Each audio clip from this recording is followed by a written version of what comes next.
Welcome everybody. We're live again. Welcome to everybody who's already tuned in. Once again, I introduced myself muted, but that's not unusual for my audience. We're on live 41, and we are live from New York City, I believe. Is that right? Yeah, well, Yeah. across the river. Across the river. And if anyone hasn't followed Min, please follow her on her Instagram because you can see the skyline that is New York City. It's a screenshot. It's that good. But I'm going to hand you straight over to tell us a bit about yourself, please. Hi guys, I'm Min Kim, and you can follow me on Instagram at Min Kim Colorist. And I am a master color specialist at Butterfly Studio Salon in New York City, which is just behind me. I'm also a global ambassador for L'Oreal Professional, a Le Collectif member, and I've been working with the brand now for 10 years. So it's the second business relationship I've had. The longest is with the salon, and I just celebrated my 15-year anniversary. Unfortunately, it's at home during lockdown, so we're eagerly awaiting when we can get news of when phase two opens. So I'm happy that all of you guys are joining, and I'm really excited to share my impactful placement, which is a balayage series that I've been doing to help arm hairdressers with all the techniques and the tips that they need to make sure that we can service our clients in a fast and efficient manner. So I'm going to introduce you to my first client. She's one of two. I have Erica and Miss Ellie. This is Miss Ellie, and she's fancy, so she's got a little tie on today. But what I want to talk about is how to customize a balayage placement so that when we're working in the salon, we're figuring out how to put the pieces where it makes the most impact. So she's got a medium to long hair. So as you guys know, most of the ladies with long hair like to flip their hair forward. So we're focusing on the pieces on the mid lengths and the ends at the nape.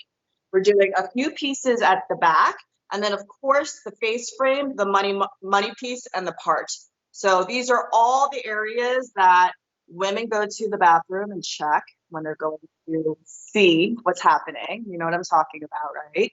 So really something where you want to think about, where do those pieces really show? So the first part of the application is going to be at the back of the head. So with this, I'm going to start by doing a application on her nape. And just me jostling around, be moving around my son's stool, which I'll be using to stand on so you guys can see better up higher. But the first thing I want to do is, when you look at this haircut, it's a shoulder length, just past the shoulder, one length. So we know that the hair is going to kick forward, and we want to make sure that we're painting pieces that'll show, that isn't going to be, wasting our effort. So I'm taking a section just off her nape, and if you look, it's probably like from the top of her ear to the bottom, and it's about 3 inches wide. So the size of the section is going to vary depending on your client's head and the density of the hair. So when I look at this, I'm going to start painting on this surface and then work with sliding tension through the mid-lengths and the ends. I'm going to move her in a little bit closer so you guys can see. And I am working with L'Oreal Professional's Multi-Techniques powder. It's an 8-level lift lightener. And I like to work with the mixed ratio at a 1:2. So this is a baseline for me to work with, which is what I prefer to give me a really smooth application. So when I do the application, I always talk about floating on the lightener. So be sure to check out my Instagram at Min Kim Colorist. I have a ton of IG videos of other pieces of impactful placement that I've done, but they're all bite-sized learning modules that you can use to really customize for all of your clients. And I'm making sure that when I start, my product is always mixed well. So again, it's an 8-level lift powder lightener. You want to make sure that you mix the product until there's no more crystals or chunks. So I'm getting in there, really working it out. And if you look at the texture, it's almost like a loose yogurt, not a Greek yogurt, which is a bit firmer. This has a little bit more slip to it so that when I do my application, the product is floating on easily versus me having to push. So this is a surface application on Miss Ellie. And I will start. My setup, I always have cotton in my hands with the planchette. And typically when I work in the salon, I do use plastic. It helps to keep the section separate. It also helps to process the color a little bit faster by using it. But as I'm working on a dolly head, I'm not going to use the plastic also so that you guys can see how ultimately. Just keep that in mind. Application.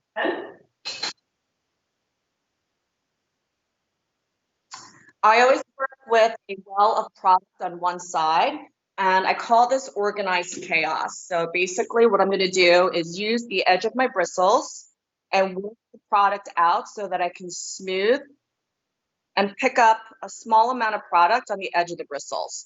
So by having the product on the edge of the bristles, it allows me to get a very precise application so that I know exactly where the product is being delivered. So I'm going to start by making sure that I smooth the hair. So when I'm looking now, I can see that she's got a little bit of crinkling going on here. So I need to smooth out her hair more. And once I get that, I start my application right below zone 1. So that's where the regrowth is. And again, this is addressing the nape. So when she pulls up her ponytail, this is going to break up the darkness and also give her some dimension. So this is a surface application. So the negative space is built in underneath and throughout the hair that I'm not painting. So as I work down the mid shaft through the end, I use what I call sliding tension, and you can kind of shift the hairs where you want it to land. And then I paint the interior of the section. So now I'm going to connect everything. So I did the nape, and now I'm painting the interior. So by taking a bigger section, I'm able to create maximum impact without having to work too hard. So once I get through the mid shaft and the ends, I'm going to start to connect everything together in zone 3. And I place the ends on the planchette, and I like to really lightly glaze over the ends. So think about the fact that when you're doing balayage on a surface application, the harder you push or the more you go over it, the more you're moving. So by floating the lightener softly on through the ends, it's actually depositing more. So I'm going to go ahead and do the other side. The welcomes are coming in now. Everybody's saying hi. Elizabeth Donnelly says hi, Min. Jaya Rao from India has said hi, everybody. They're all coming in now, but everyone can see and hear you all well. It looks fantastic. Thank you for joining us again, Min. For those who have just joined in, Min's coming all the way over from New York, just over the river, as she describes it. But I've got a question for you, Min. How many times have you done a balayage with your doll having that shirt on? Okay, so I have been, today is day 75. So 75 days in, I would say that I've been going live every week on my page at Min Kim Colorist. And that's once a week. And then I've done a few here and there. So it's probably like a dozen times. But what I love is that, you know, I'm taking something that typically isn't that fun to look at. And at first I was going to like start dressing her in different outfits. And then I realized I didn't want to ruin my clothing. So the white shirt and the black tie it is. The reason I've asked that question is because if I had a doll without a gown and a shirt on, it would be a tie-dyed shirt by the time I'd finish with it. Let's put it that way. Well, I wisely chose white. I think that's testament to your skill set, how good that shirt still looks. Well, and the other thing too is, listen, the reality is that if you're a beginner, you must wear gloves. But I do balayage every day that I'm in the salon. I travel all over the world. I used to travel all over the world to teach it. So it's something that I've really mastered. But that's why I think it's really important for us to make sure that we're utilizing our time while we're home to keep upskilling ourselves and to work on our craft so that when we get back to work, we're really able to rock it even more than before. Well, before you So, get back onto describing your technique, Karen Ashcroft has said, "Hi from North Scotland." Thank you very much. oh, hello. You're welcome. Thank you so much. I appreciate all the love, and I think that's what's really amazing about what we've been able to do by having free education is that we're really creating a community, a global community of supportive hairdressers that are interested in continuing their education even when we're home. So I'm really thankful for all of you. And I'm going to slide that tension and shift the hairs again. And now I'm going to paint the interior part of her section. So I'm just connecting everything. So this is telling the story of the long-haired girl that likes to flip her hair to the front. This is something where when I look at a person, not only am I asking them questions about their lifestyle, but also about their maintenance and what kind of look they're looking for. So typically in New York, most of the clients really love a natural beachy vibe. So I call this a beach glow effect. So it speaks to my childhood growing up on the Jersey Shore. So I'm always imagining what the hair looks like when you've been at the beach or on holiday, which I'm sure we could all use. So now that I've painted the two pieces on her nape, if I take a look at this haircut and the density of hair that she has, I don't need to go in and do 100 highlights. So what I'm gonna go ahead and do is just let the hair fall and cut it right across her occipital bone. And by cutting across her occipital bone, I'm addressing the interior of her hair without having to work too much. So the mindset isn't about doing 500 highlights. It's really about taking a look at the canvas and seeing what it requires. So as I look at the amount of hair that's down here, I think I can release a little more. So again, this is something where the natural depth is really going to help to showcase the highlighted pieces that I'm putting in. We're going to put this to the side.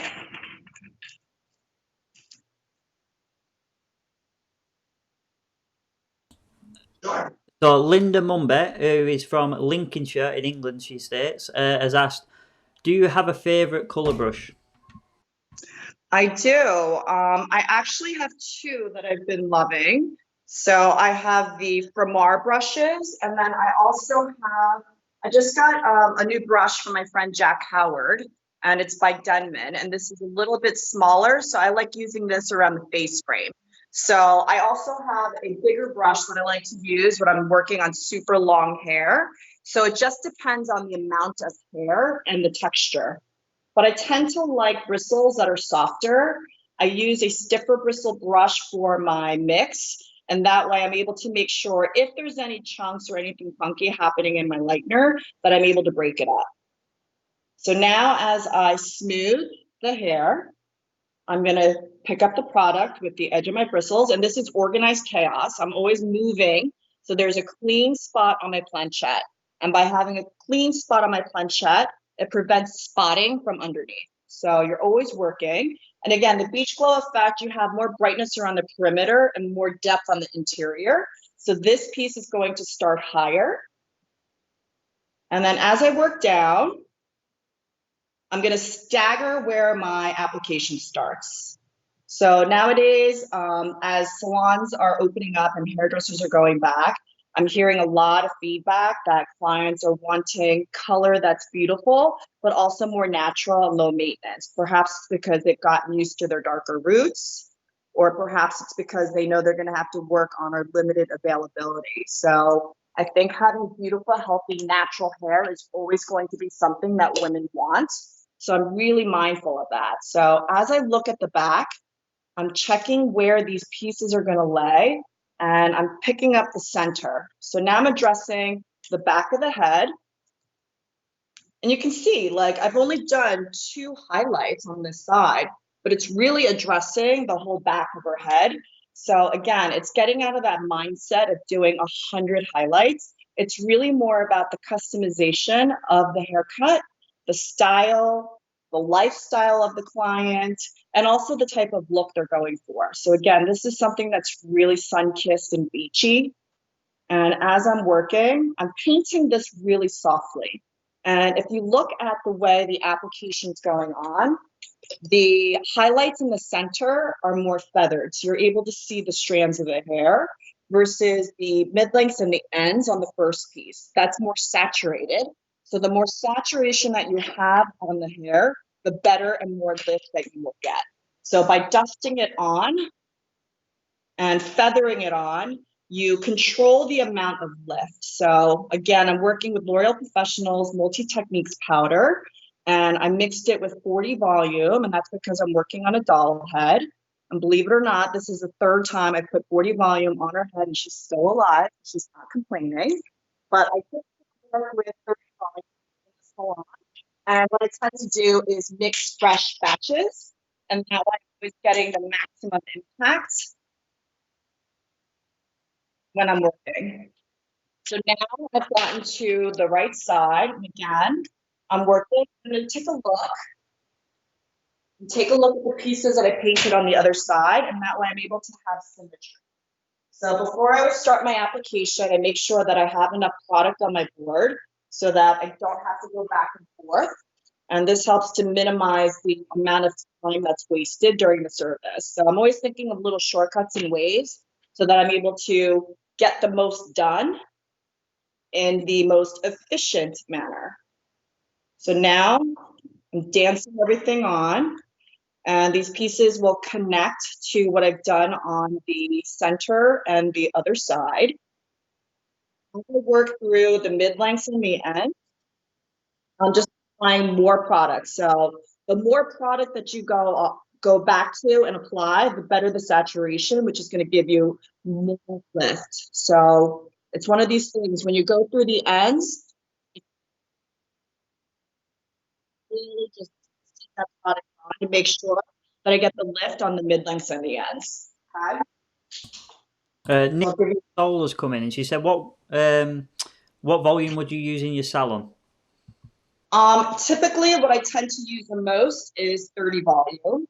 But if I have someone that wants more of a dimensional tone-on-tone effect, and I'm working, it depends. Sometimes if I apply with a global color, I might be working with 20 volume, 30 volume, but it just depends on the type of shift that I want. But I usually go for 30 volume. I have a handful of clients that I go for 40 volume, but I think that using a lower developer tends to be better for the hair. And if you end up having to use something that's too high, sometimes it's better off just putting it in the forehead. Fantastic. Okay. Fantastic. Yeah, thank you for that. Elizabeth Donnelly, I presume she's a friend of yours. She's answered for you as well on the comments by the time you'd answered. So thank you, Elizabeth. Oh, you know what's so funny is I do that when I do my lives on Instagram. I always ask my community of hairdressers, like when I'm working, so you guys answer the questions and help each other out. Awesome. So it's really amazing that it's happening here on her socials too. I love it. Absolutely. Thanks, guys. Tiffany Taylor's also said, is this a clay or a regular lightener? This is a 8-level powder lightener, and I'm not using plastic because I want you guys to be able to see the pieces and how everything is connecting. So when I'm painting hair, I always imagine how are the pieces of this puzzle going to fit together. So I want to be very aware of what I've done in the back, on the sides, underneath. So as everything comes together, it's telling the story that I wanted to tell. So a beach glow sun-kissed effect. The most brightness that you're going to have is on the top around the face and through the mid-lengths on the ends. So I always want to make sure that I'm not putting too much when I get to the top section and the back of the head. So really, if you look, I've created a full head impact with what? 1, 2, 3. It'll be 4 subsections, and it's addressing the whole head of hair. So it's not about doing 5 million pieces, guys. It's really about making sure that you're looking at the density of the hair, the haircut, and the effect. Fantastic, by the way, Min. You don't need me to tell you, because if you don't follow Min, you need to follow her. I put the link on the comments and highlighted it on the screen. But yeah, Min is unbelievable at describing how she's doing this. It's not even giving me a chance to ask the questions. That's how good she is. Thank you. And so again, I also need to say salon instead of salon. Pardon me? Pronounce salon correctly. In America, it's salon. Well, it depends on what part of the state you're in. So a lot of times people think that I'm from California, but I grew up on the Jersey Shore. I was born in Korea. So my I is 100% California, but the accent sometimes can definitely go Northeast. I would prefer to have your accent, Simon. You know what? It's if you was from England, this is the worst part of England to have the accent from. I'm not gonna lie. it's it's such an unattractive version of an English accent, mate. Well, it sounds lovely. Okay. So now I want to show you the pieces of the puzzle that's coming together here. If I wanted more depth, I could just start the piece here. Or what I could do is just start the pieces lower on either side. But the idea is to have more depth built into the regrowth or zone one. And then you build out the blonde in your zones 2 and 3 or through the mid lengths and the ends. So I'm going to go ahead and paint the sides. And again, that beach glow effect has that cascade of the negative space. So it's really just going to start on the outside, and then the middle piece will connect a little bit lower. Or the other option is you can just, if you watch what I do here, the more I go over an area without getting product, it just spreads it out. But it's also giving me a controlled application in the sense that I can work with one developer, in which case I'm working with 40 volume on my doll Ellie. But by dusting over, I'm really drying out that application. And with a drier application, you get less lift. So as you watch my application through the mid lengths and the ends here in the back, you can see that I'm picking up a ton of product and I'm slowly floating it on. And by slowly floating it on, it really allows the maximum amount of product to be deposited on the surface of the hair. So again, this isn't about doing 5,000 highlights. It's really about creating a maximum impact. So I think impactful placement is definitely where it's going to be when we get back to work. So now that I'm doing the top of the head, I'm just going to let this down. And you can see where the pieces are kind of cascading from underneath. So what I'll do is just let the hair down and take a look at where the pieces need to go. So I'm imagining, I see she's got a little bit of a whirl and a cowlick. So I'm just going to split it in two. So there's enough brightness happening underneath where I don't have to do so many pieces. So again, it's about reducing the amount of work that you have to do to create the most impact. So I'm separating it here, and you can see that I'm really paying attention to the growth pattern. So one of the things you can do is, instead of fighting it, pay attention to what's happening to your canvas. And by looking at what's happening to your canvas, the hair literally tells you where everything needs to go. So I've got the peak of the highlight coming through here. So I'm going to paint one off the cowlick and then one towards the interior and kind of connect everything so that there's more of a depth at the back of the head. I've got a question for you, and I'll just take this moment to thank, firstly, Darren Oram for putting me in contact with yourself. I worked with Darren a few years ago, and you was the first name on his list. I'm not going to lie. When I asked for some help from American artists, so that's fantastic. Thank you, firstly, to Darren. Secondly, about yourself. Secondly, about yourself, Kim. Tell us more about yourself. How do you know Darren? Tell us about your salon in New York, because obviously this is a new audience. This is England. We don't know much about New York. We want to hear about it.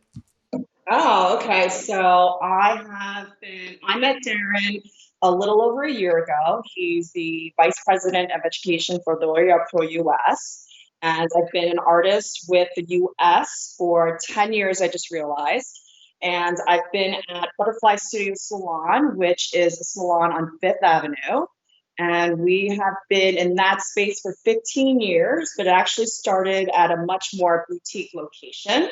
So that location was a few blocks more north of where we are and was a more intimate setting. I believe it was in an apartment. And now we have 4,000 square feet, which we are dying to get back into work. So I actually had a meeting with them today to talk about all the safety protocols and how we're shifting education to make sure that our assistants are still continue to be inspired, even though they're home during this time. Just I've been to New York once, and I'm just making sure I'm right here. But Fifth Avenue is the expensive avenue, isn't it? It's the very expensive avenue. And you've got what was it, 40,000, 4,000, No, 4,000 square four feet. thousand square feet on the Fifth Avenue, which is the most expensive avenue in New York, I think. So it's 4,000 square feet, and we have 38 chairs. So with social distancing, I think we're probably looking at about 19 chairs to work. So we're just figuring out how to utilize the space the best way to make sure our clients still get that luxury experience, which we never want them to forget about. But also, how do you spend time with them, but also work efficiently so that we're still able to carry on, even though we're working at reduced capacity? So before I ask a question that's just coming from Sarah Mann, what you're charging then to be on sort of Fifth Avenue? You can't be cheap because you can't afford to run the costs of it. So what's a balayage price over there? My prices are probably going up because as a hairdresser, I think when you invest in your education, it's really important to make sure that you value your work. So right now, my half a head is at 500 US and my full head is at 550. So I'm looking to increase the prices. But again, it's just about a work model that has to change because now we have to spend more time with our clients so that we reduce the number of contacts and touch points. So, like, I mean, that is an incredible figure for salons in England. I mean, London, I don't know if we would even have any salons in London that charging that price that aren't sort of celebrity stylists, if you will. But Sarah, that is incredible, and it's a testament to who you are and what you're doing. If clients are coming in to pay that, I think that's incredible. Sarah Manor said, if you were transitioning a full head of highlights into a balayage post lockdown, and you had a negative space, would you free hand also and weave packets into the darker colouring? Yeah, I mean, I think that's a really important question. So thank you for that. A lot of times when I'm doing a conversion, it depends on the amount of regrowth and how patient they've been. So a lot of times it might be putting panels of a low light in between or also breaking up a solid line. But again, it depends on how healthy their hair is, what's the underlying pigment, what's the desired tone. I think these are all important questions that we have to ask.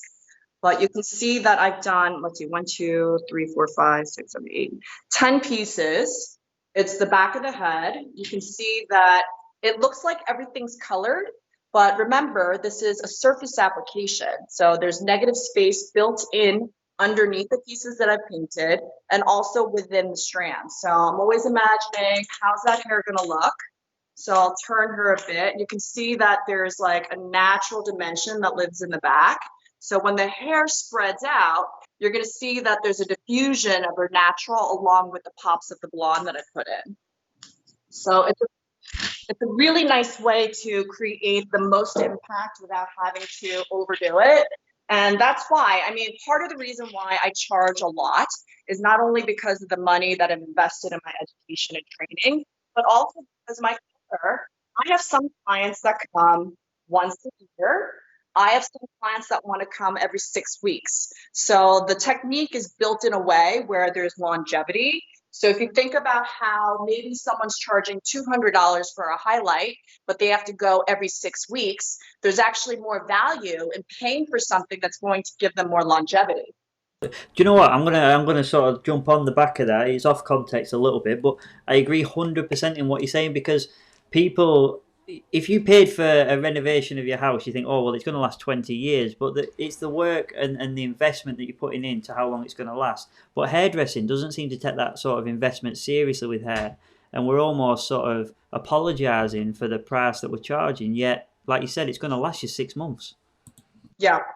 And I mean, the thing is, it's like, some people are afraid that if they don't have the clients in the salon that often, that it means it's going to reduce their income.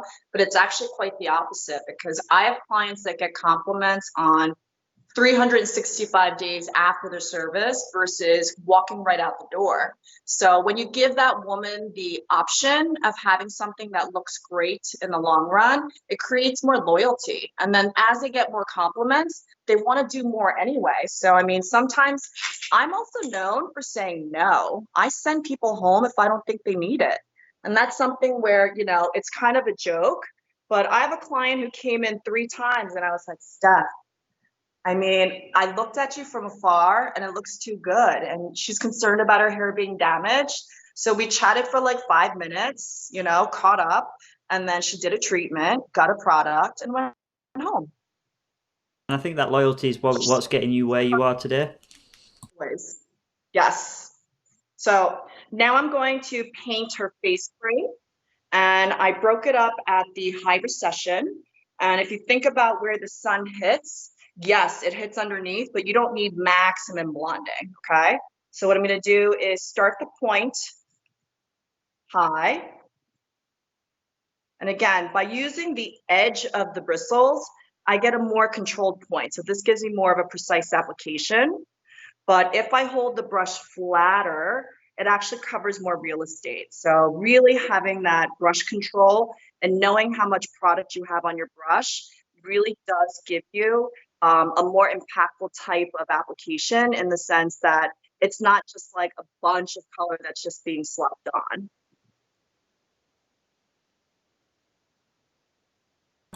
Tracy Dunbar has said, how much will you book space out for this service, and do you do your own colours in the salon? I do. So typically, okay, so pre-COVID, I would say that for a full head and a half head, I book 45 minutes. And with a new client, I book 1 hour. So that doesn't include the processing time, because obviously that's when my assistant would step in and help with that. But with me, the time that they're booking is 45 minutes for returning, 1 hour for new. And if it's a color correction, then it might depend on what the actual goal is. So I'm going to put a little piece of cotton here just to prop the hair up. And then the section that I'm doing behind, again, it's the face frame that's really important. Now this is a triangle, right? And if you look at the density of the hair, it's not too thick. So I'm going to make sure that I get the section that's going to be popping right behind that face frame, and then a little bit of the interior. So I'm painting multiple surfaces, and by doing multiple surfaces, I'm able to do less, but still create that really high impact color.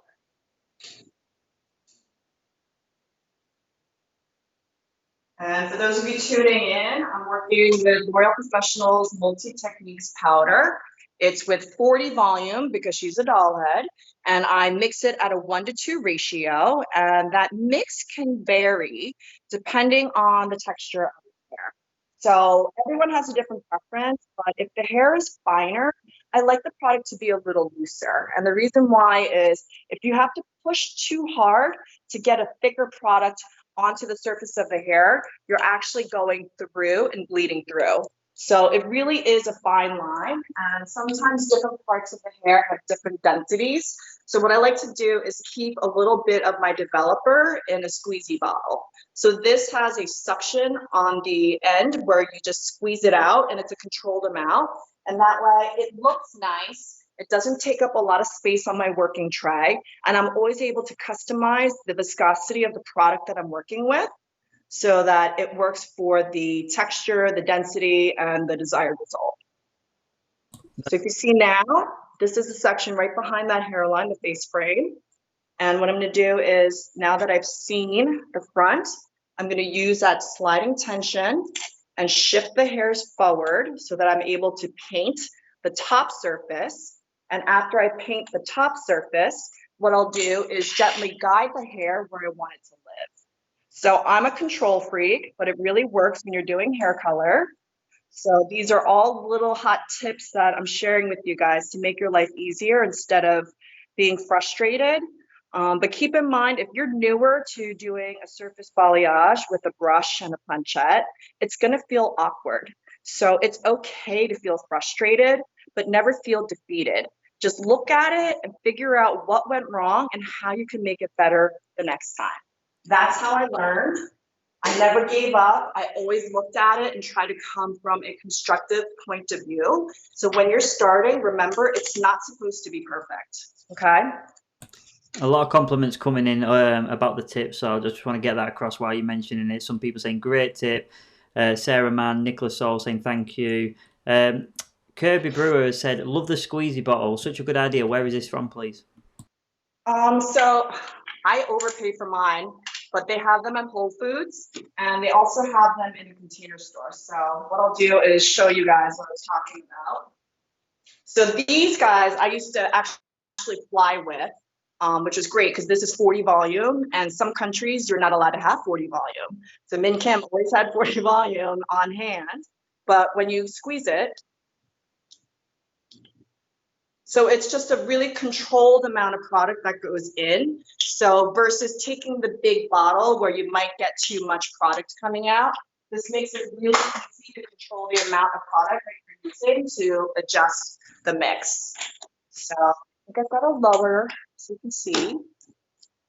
Don't worry, she's comfortable even though the head angle looks weird.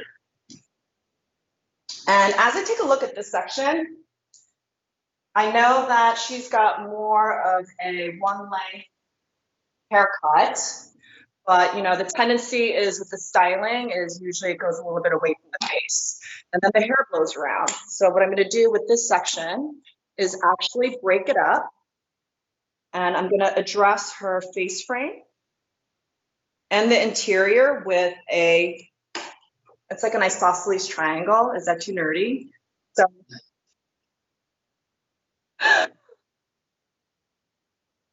it's an isosceles triangle, which means there's 3 uneven sides. So I'm going to paint the face frame, right? So this will be the face frame that I paint, and then I'll use a sliding tension and address the interior. So it's really allowing me to get multiple parts of the head without working too hard. Oh my gosh. Browen Gaia has said, do you always use a clear bleach or for balayage, or do you normally use normal bleach? And just for everybody watching, I have put the socials handles back on for Min Kim to follow her on Instagram. But yeah, the question was, sorry, do you use clear bleach or normal bleach for normal balayage? I typically use a clay lightener if I'm doing a single process and if I'm looking for tone on tone results. And that way, a lot of times what I'm doing is if my single process is going on for 35 minutes, I can get a half a head effect on in 10. So if it looks like the highlights are ready with a clay-based lightener, you can literally just like break it off and it kind of disintegrates into the air versus something that stays wet like a paste or a powder lightener. But again, it just depends on the result that I'm looking for. But I don't always use one thing. A lot of times when I decide on my product, it depends on what's the desired result and how much time do I have, right? So if I have someone that's got compromised hair, I might use something that's ammonia free. I might use something with a lower developer, but there's always these options. So I always look at everything depending on the canvas and what's the desired goal. Okay, so now I'm painting the top surface. I've got the face frame done.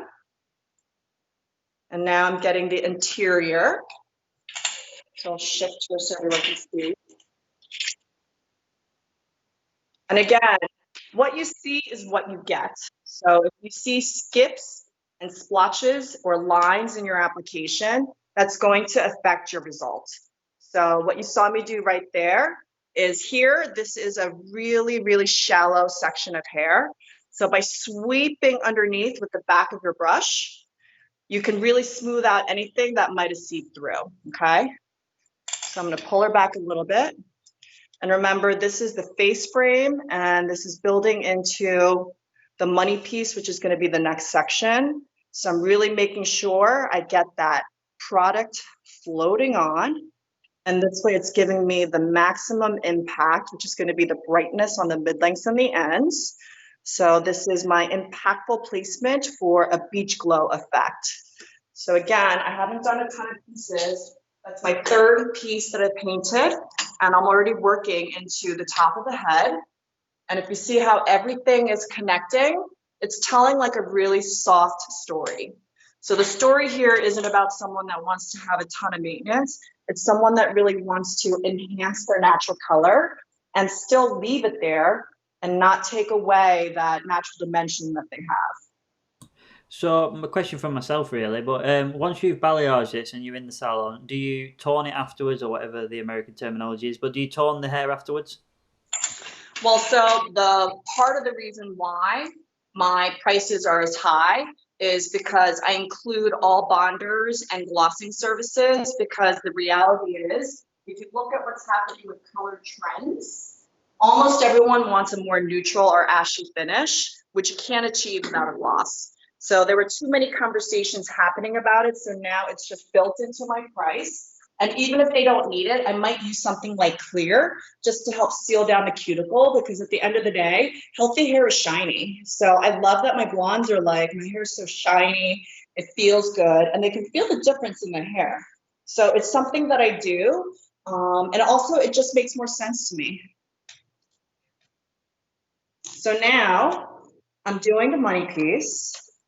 I think I have to lower her so you can see it better. So give me a sec. Here we go, Miss Ellie. Maybe I can just go on the first step of my ladder, not the top step. Okay. So I'm standing on a ladder with fire trucks right now.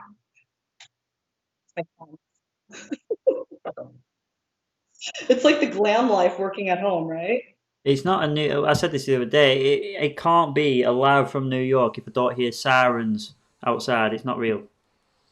Well, you know what's crazy is I live right near a heliport. So usually you hear helicopters nonstop and planes, but today it's been quiet and the thunder has held off. So I'm very grateful for the weather cooperating, and also for all of you guys that are tuning in.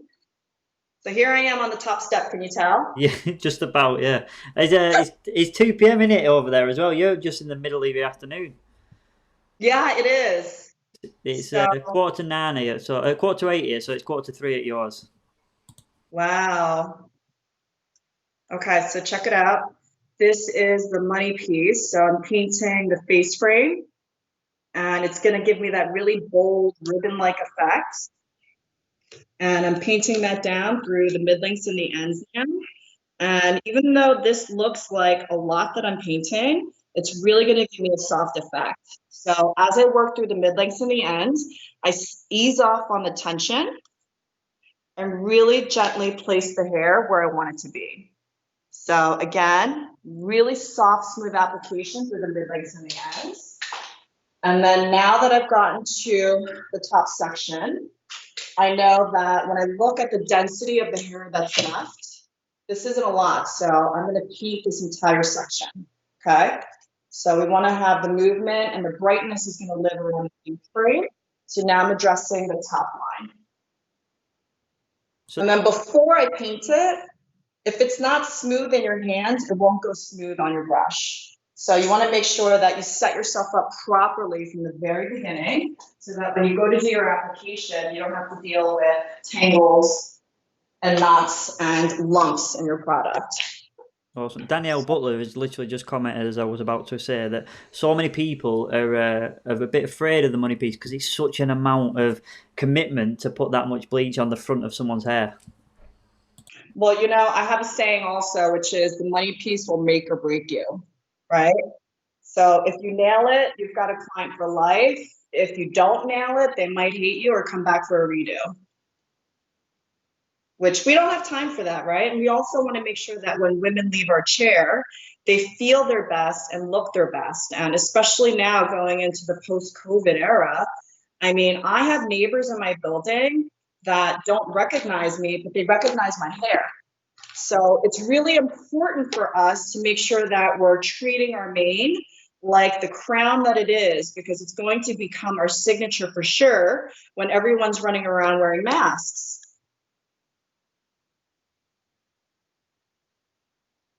So now I'm going and applying through the mid lengths and the ends. Talk to us about your hair as well, because you've got stunning hair, and obviously I know how hard it is to lighten your type of hair. So tell us how you did your hair. My hair today is courtesy of L'Oreal Professionals Absolute Repair 10-in-1 spray, which I put in when it's wet. And then once it's air dried, I put in the beach waves, which I know is not available in the US, but anytime I go anywhere, I literally beg for beach waves, find whoever has it, and get it all. So this is, I mean, this is the longest my hair has ever been. But it's also still super healthy. So I love using products that respect the integrity of the hair, but also give me the finish that I like. But I mean, my base color, I was in denial that I needed a single process forever. So I used to have my assistant paint Luo. Luo is a good one. I love Luo. And she would put low lights in it. But then one day I had a friend who literally touched all the white hairs that she saw. And literally she was touching the whole back of my head. So I knew it was time to give up that battle when she was touching everything. So now I do Richesse. I have 5, 3, and 6 equal parts with 12.5 volume. And then basically my gloss that I use, anything from, I like my hair on the warmer side. So sometimes I'm gonna do like 634 and 78. Sometimes it might just be 63. It just depends on what's my mood and what we have. Yeah, I work for Matrix now, so I'm on their colour range. But prior to that, I was 10 years L'Oreal, which is how I know Darren. And 5 feet and a 6, to anyone who doesn't know, is sort of like your natural warm. Yeah. Obviously, on your hair, that goes very warm, doesn't it? Yeah. But it's I definitely, it's funny because one of the reasons why I like having warm colors on my head is I get, and this is a funny thing with social media is, you know, back when I started, you know, we had color books and we would cut out pictures of models and it would be like a book for redheads, a book for brunettes, and that's how we decided, you know, what they were going to do if they didn't actually have a magazine. And now I have clients that are literally bringing in pictures and videos of my hair and they want my hair, but then they tell me that they don't like warmth and that they don't like grassy color. And I'm like, by the way, my hair is orange. In fact, like warmth, it's just someone gave you the wrong type of warmth. So that's where I think like, you know, social media is really important because it gives us a visual to talk about the process with. So it's really helping to manage expectations in a way that, you know, wasn't available before. Absolutely. I'll tag you later on Instagram in a guy called Connor Doyle from Ireland. He did Yeah. a live for us as well, and he mentioned exactly what I'm mentioning about putting warmth in hair, and everyone will run a fucking mile, as he said it. But yeah, you say that you put warmth in their hair, and they suddenly panic, but you can actually add a bit more of what's the word, like a luxury look to your hair as opposed to a cheaper look. It's much richer, and that's the thing. Everyone wants ashy hair, gray hair, but the thing is, if you don't have the right complexion to support it, it just makes you look dead. So literally, sometimes what I'll do, and I mean, obviously this is pre-COVID days, but if someone showed me like a color that was very unreasonable and I thought a warmer shade was better, like my clients literally used to grab my hair and put it against their face. So it's just something where it's not something that they thought they could do. But once they see it in a different way, and again, that's why I think the glossing service is really important because to maintain a tone, it 100% requires them coming back. So if you're only coming in once for a highlight and you want an ashy result, and you're not coming in for a toner in between, that's not realistic. So in order for that conversation to happen, I always have them commit to the color that we want. And then I also pre-book out their appointments so that it's set. And the conversation's always, if you feel like you don't need it, then call, but at least have this appointment set so that it's a reminder for you to make time for yourself, which is really, really important. Do you have any code words for, instead of using words like warmth, like you said, the panic kicks in and the client? Do you have any code words that you use, like a richer or anything? Rich, rich, who doesn't love rich? Okay, so now I'm doing the money piece on the other side. And with this, I want to make sure that when I'm painting, I'm honoring what's happening on the other side. So this creates symmetry. So I'm going to start my application a little bit softer. This is the weak side of the part also. So what I don't want to do is create like a blotch where the part is, because again, then that'll be the money piece that breaks you, not makes you. So this is going to have a little bit more depth to break that up, but I'm going to creep this piece just behind so that everything fits together again like that lovely puzzle I was talking about.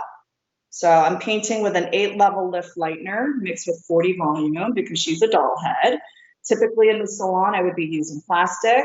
I would most likely work with 30 volume and remix fresh batches. But as I'm working on a dolly head, I'm not gonna lie, the last time I used her for a demo, I left her processing for a week. And this is the result. So, you know, doll heads have different hair than people. And honestly, she's got much more free time on her hands than our clients. So the product and the developer that I'm going to use is always depend on the final look, what's existing on the canvas, and also like what can their hair handle, right? So this is my last section that I'll be painting. And again, it's going to have that natural rooted dimension. The story that it's telling is that it's a beach glow effect. So there's going to be depth that's built in, working from the front towards the back.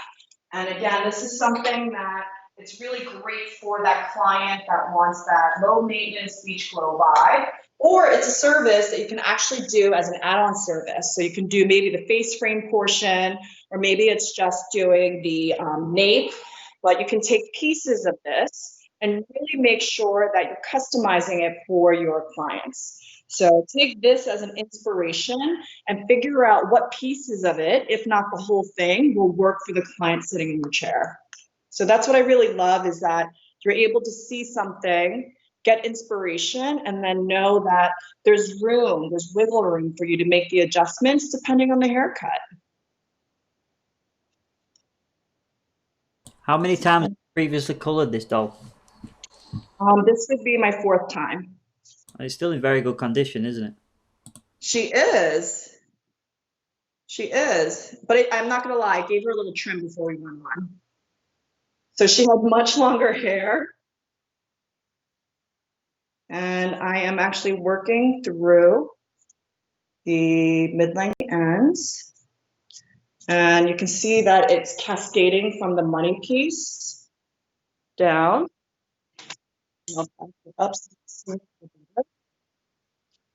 And as I work through, I just re-pinch the ends.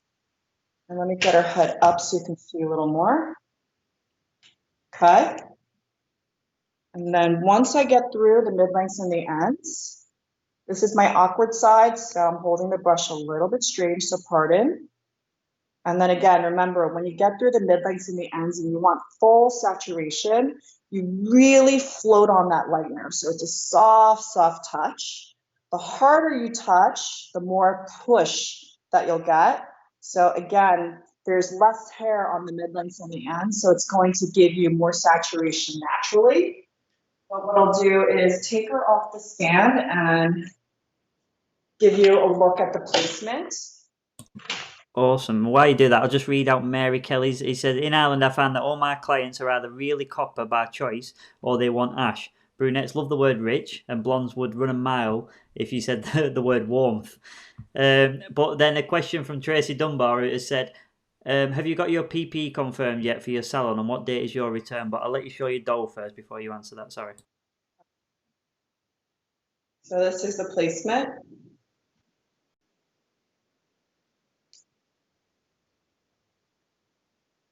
So it's what, in probably like 15, 16 pieces.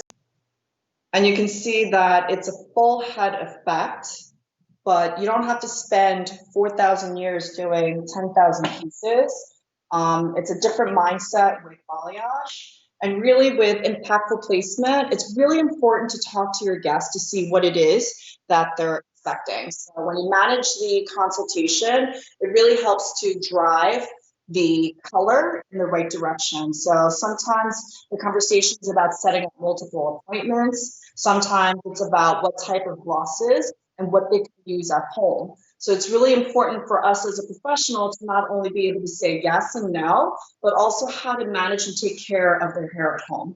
So it's super important for me as a colorist, someone that works with chemicals on a regular basis, that I'm always honoring the integrity of the hair. So when I tell a client no, they know it's because I truly believe they don't need it.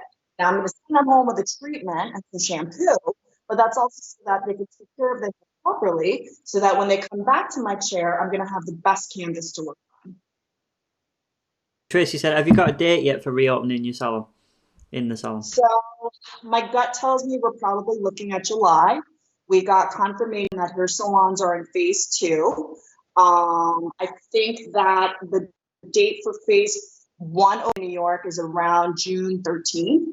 So if it's 2 weeks after that, I feel like we're probably looking at July. So we're actually notifying clients that we're hoping that we hear an actual day sooner than later. But I think I still have a few weeks left before we'll be back to doing clients. And then I'll do one more question because they are flooding in now. They've been quiet all the way through because you've been that good at explaining it. But one more question from Tracy is, what home care would you recommend to your clients? Right now, I'm actually loving the Absolute Repair.